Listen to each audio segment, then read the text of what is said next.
안녕하세요. 아우름법률사무소의 문성윤 변호사입니다. 지난번에 부동산 등기부등본 읽는 법 기초편을 말씀드렸었죠. 오늘은 등기부등본 읽는 법 중에 아파트와 빌라 편을 한번 시작해 보도록 하겠습니다. 이 그림처럼 집은 항상 땅 위에 짓게 됩니다. 그래서 집이라고 하면 이 땅과 집을 하나로 생각하게 되는데, 등기는 집과 그 부지인 땅을 따로 관리하고 있습니다. 그래서 집의 등기부등본은 토지 등기부등본과 건물 등기부등본이 각각 존재하게 되는 거죠. 실제 부동산 등기부등본을 볼까요? 이처럼 토지 등기부등본이 있고, 그 다음에 건물 등기부등본이 별도로 존재하고 있습니다.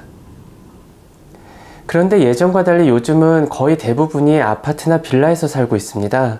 법적으로 아파트나 빌라와 같은 것을 집합건물이라고 합니다. 집합건물인 아파트와 빌라는 앞서 살펴본 주택과 달리 토지와 건물을 합쳐서 하나의 등기부등본으로 관리하고 있습니다.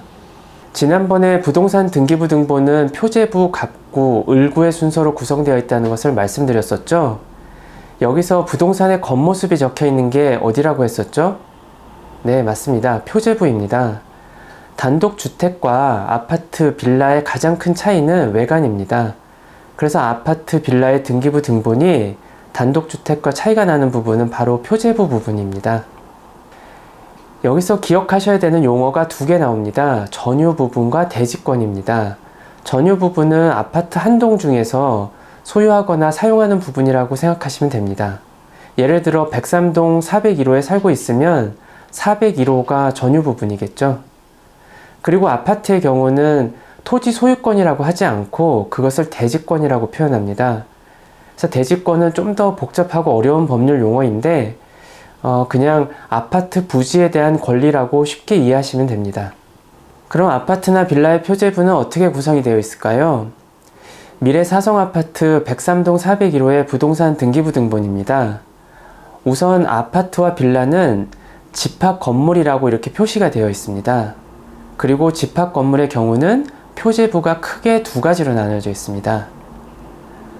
첫 번째는 103동 건물 전체와 그 103동이 위치한 토지가 어떻게 구성되어 있는지 나오는 부분입니다. 여기를 보면은 103동은 지상 22층과 지하 2층으로 구성되어 있다는 걸 보여주고 있죠. 그리고 그 아파트가 위치한 토지를 보여주고 있습니다. 두 번째 표제부 부분은 건물 중에서 401호와 그 401호의 대지 지분, 즉 대지권이 표시되어 있는 부분입니다. 4층 401호의 면적은 82,3019제곱미터라고 되어 있고요. 그 다음에 401호 소유자에게 부여된 토지 지분, 즉 대지권이 이렇게 표시되어 있습니다. 아파트에 살면 내가 땅을 가지고 있다는 생각을 하기가 어려운데 실제는 지분으로 이렇게 아파트 부지를 소유하고 있는 겁니다. 오늘은 부동산 등기부등본 중에서 집합건물, 즉 아파트나 빌라의 등기부등본에 대해서 알아봤습니다. 단독주택에 비해서 표제부만 다르게 구성되어 있고 나머지 갑구, 을구는 지난번에 말씀드린 것과 같습니다. 이렇게 부동산 등기부등본을 조금씩 공부해 두시면 조만간 혼자서도 충분히 읽어낼 수 있을 겁니다. 앞으로의 영상들도 계속 함께 해주셔서 공부해 주시면 좋겠습니다. 감사합니다.